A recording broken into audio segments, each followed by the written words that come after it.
So let's go through them. Day 83, reflecting on lessons learned during this journey. Number 1, reflection deepens understanding.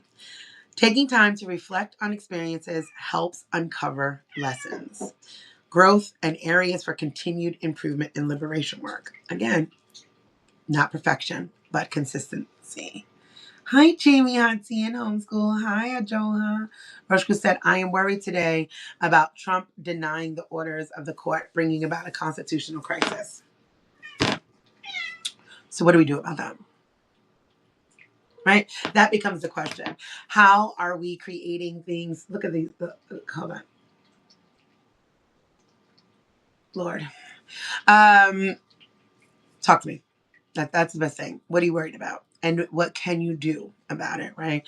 What do you need? Do you need to be heard? Do you need to sit in that space of concern and fear? Is there something that we could directly do about it? Is there something that we could be doing to build parallel systems? Do we believe that it could absolutely happen?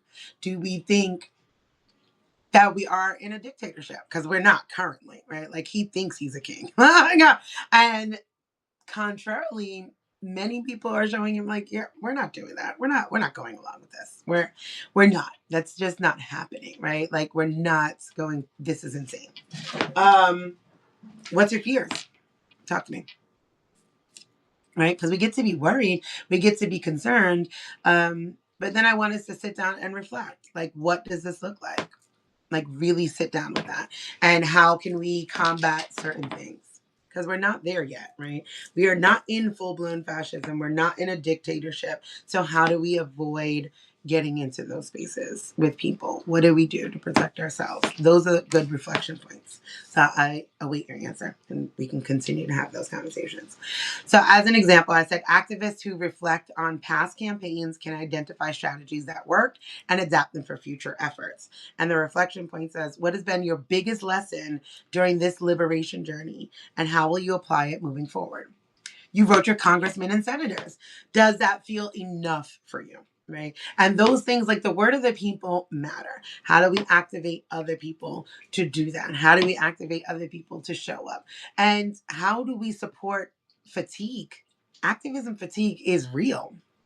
When we are getting a media that constantly is telling us what he's doing, and not the pushback that's happening, right? Like where are you? I'm seeking alternative news outlets. So I could just tell you what I'm doing for my own self is I have not turned on the news in years. Cole says I'm in activism fatigue right now. Yeah, and that's fair. Find some joy, do something else, because there's going to be plenty of work to do forever.